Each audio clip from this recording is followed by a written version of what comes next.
देश रहँदैन हाम्रो अस्तित्व र पहिचान। के गर्न हामी बाँचिया छौँ जिन्दगीमा यदि गर्दैनौँ हामी सामाजिक काम। नमस्कार, म प्रकाश भाइ मधेसिया तपाईहरुको सामु युट्युब च्यानलको माध्यमबाट आइसकेका छौँ। नेपालको वर्तमान परिस्थिति माथि चर्चा गर्न र व्यक्तिगत म आफ्नो विचार राख्न। म पहिला नै भनेका थिए सामाजिक सञ्जालको माध्यमबाट कि नेपालले सतर्कता नअपनाए कोरोना महामारीले नेपालमाथि धेरै नै ठुलो आतंक सृजना गर्छन्। वास्तवमा जुन वर्तमान अवस्थाको बारेमा हामी डिस्क्राइब गर्ने हो, हामी सोच्ने हो भन्दाखेरि जुन सिचुएसन क्रिएट भएको छ आजको अवस्थामा तीनै तहका सरकारले गम्भीर हुनुपर्ने अवस्था रहेछ। तर म देख्दैछु सरकार गम्भीर रहेको छैन। म दोष कसैलाई दिन चाहदैन, तर म दोष दिन चाहन्छु त्यस्तो व्यक्तिलाई जसले व्यवस्था बनाएका छन्, जसले सिस्टमलाई क्रिएट गरेका छन्, जुन सिस्टम चलाइरहेका छन्। यथार्थ हो, सिस्टम यदि उपयोग र सिस्टम यदि बेटर हुँदैन भन्दाखेरि कुनै पनि देशमा, does not matter only in Nepal, everyone in country in the world, if there is system is going a wrong way, there is creating a lot of problems. भन्दाखेरि यथार्थ हो, म तपाईहरुको सामु एकदम फ्याक्ट कुरा गर्न आएको छु र गर्छु।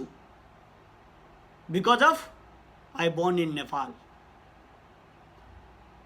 and I love Nepal. My identity is Nepal. मेरो जन्म नेपालमा भएको छ। म दुनियाँको कुनै कुनामा गएपछि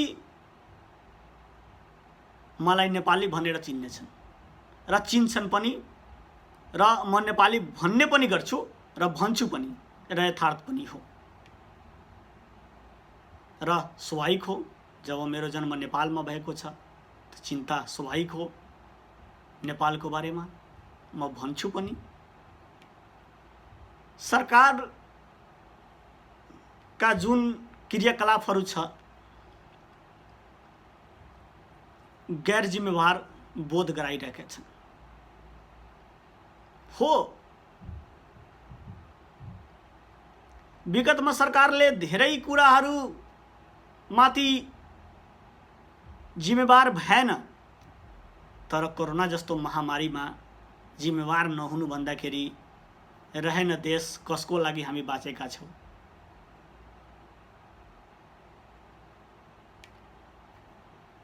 देश जनता रहेपछि देश रहनेछ, जनता रहेन भने देश रहँदैन।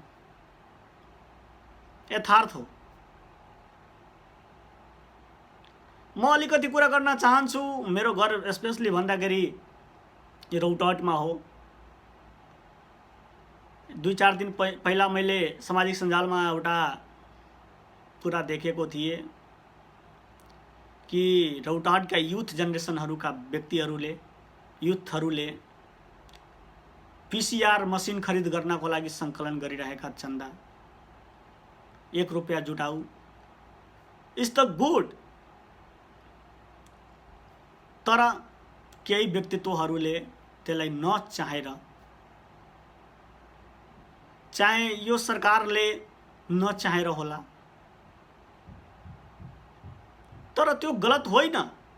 सरकार तपाईं गर्न सक्नु हुँदैन भने युवा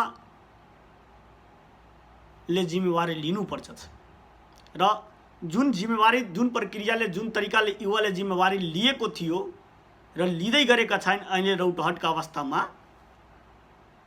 मलाई धेरै खुसी लागेको थियो। म पहिला नै भन्दै थिएँ कि युथ जेनेरेसन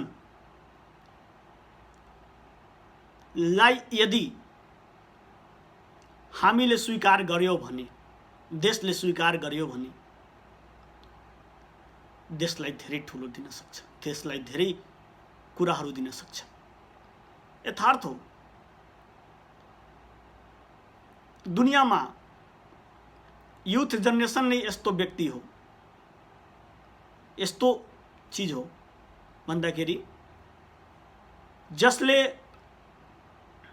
बिना स्वार्थ देशलाई केही दिन चाहन्छ। हुन सक्छ केही युथहरू व्यक्ति पछि लागेको होला, केही युथहरू पार्टी पछि लागेको होला। म मान्न सक्छु, म मान्छु, किन भन्दाखेरि म आफै 13-14 वर्षपछि 13-14 वर्ष नेपालमा राजनीति गरेर आएको हो, सामाजिक काम गरेर आएको हो र नेपालको स्थिति हेरेर आएको हो अमेरिका। हुन सक्छ केही युथहरू व्यक्ति पछि लाग्छ, तर म त्यो युथहरूलाई भन्न चाहन्छु तपाई व्यक्ति पछि मत नलाग्नुस्, त्यसले देश विकास हुँदैन, तपाई पनि विकास हुनुहुन्न र समाज पनि विकास हुँदैनन्।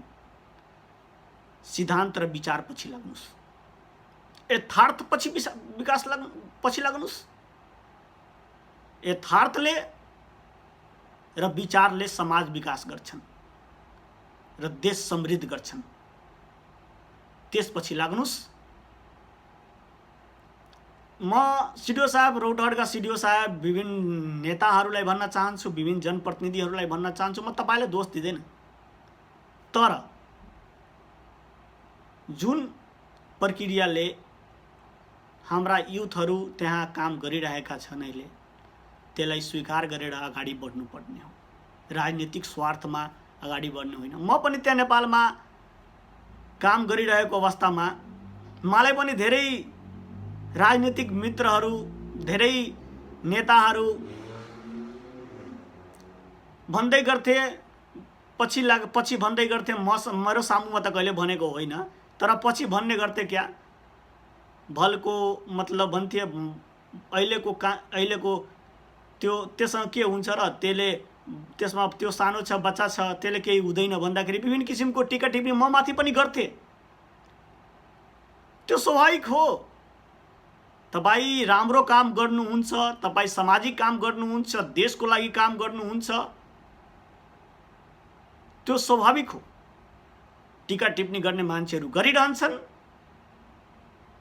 But you have must to work. तपाईको जे काम छ त्यो तपाईले गर्नुपर्छ र गरिराख्नुपर्छ। के फरक पर्ला? सरकारले आफ्नो सत्ताको दम देखाएर तपाईलाई थुनामा हाल्छ, त्यो भन्दा बढी के गर्न सक्छ? त्यो त अझै बेटर हो नि, अझै बेटर हो। के गर्ने त्यस्तो जिन्दगी बाँचेर, के गर्ने त्यो समाजमा बाँचेर जहाँका जनप्रतिनिधि, जहाँका सरकार, त्यो भन्दा राम्रो त थुनामा हो। त्यहाँका सरकार र त्यहाँका जनप्रतिनिधि र त्यहाँका युथ जेनेरेसन गैर जिम्मेवार छ। सोध्नुपर्छ सरकारसँग सवाल।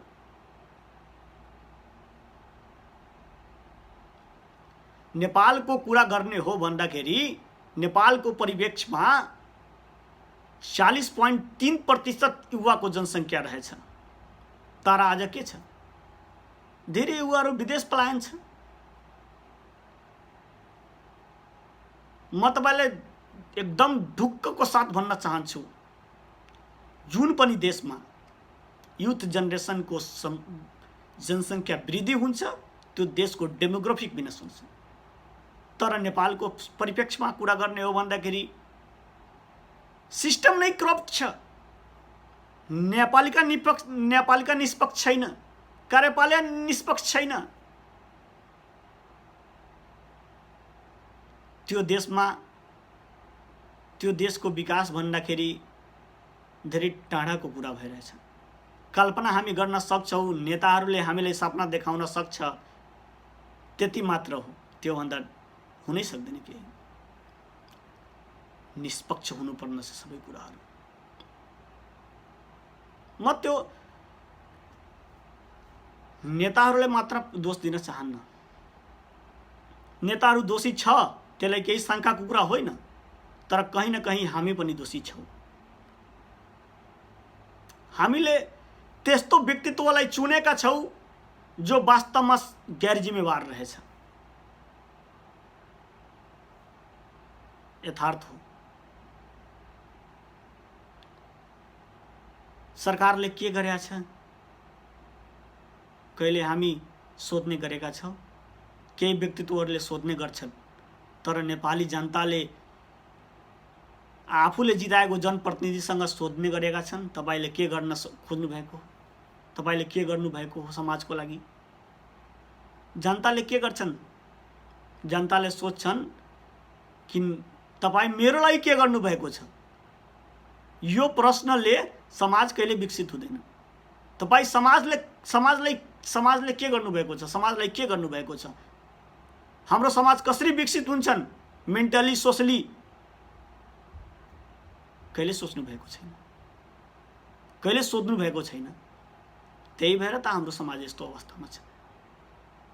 म अझै धेरै कुराहरू गर्न चाहन्न तपाईहरुसम्म, तर म तपाईहरुले भन्न चाहन्छु अहिलेको जुन वर्तमान अवस्था छ राजनीतिक कोरोनाको महामारीको कारणले नेपालमा, तपाईहरु सुरक्षित बस्नुस्, समित बस्नुस् र सरकारसँग सवाल पनि गर्नुस् र जवाब पनि लिनुस्। किनकि तपाई नेपालको नागरिक हुनुहुन्छ। तपाईको कारणले नेपालको सरकार हो, सरकारको कारण तपाई हुनुहुन्न। सरकार आज छ भोलि जान्छन्, फरक पर्दैन। सरकार आज छ भोलि जान्छन्, तर तपाई सधैँ रहनुहुन्छन्, नेपाली जनता सधैँ रहन्छन्। तर यस्तो सरकार बनाएपछि नेपाल रहन्छ कि रहँदैन म भन्न सक्दैन, किनकि मलाई आफै डाउट छ। जुन अवस्थामा नेपाल आज गइरहेको छन्, जुन अवस्थामा नेपालका जनप्रतिनिधिहरू गइरहेका छन्, नेपालका जुन अवस्थामा सिस्टम गइरहेका छन्, जुन अवस्थामा भ्रष्टाचार भइरहेका छन्, जुन अवस्थामा अत्याचार भइरहेका छन्, विभिन्न घटनाहरू भइरहेका छन्, त्यो अवस्थामा नेपाल कसरी रहन सक्छ भन्ने मलाई विश्वास छैन। तर पनि तपाईले भन्न चाहन्छु, तपाई आफ्नो जिम्मेवारीबाट पछिनु होइन, नपछिनुस्। तपाई आफ्नो जिम्मेवारीबाट पछि नहट्नुस्। तपाई जिम्मेवार भएपछि अरू पनि जिम्मेवार हुन्छ।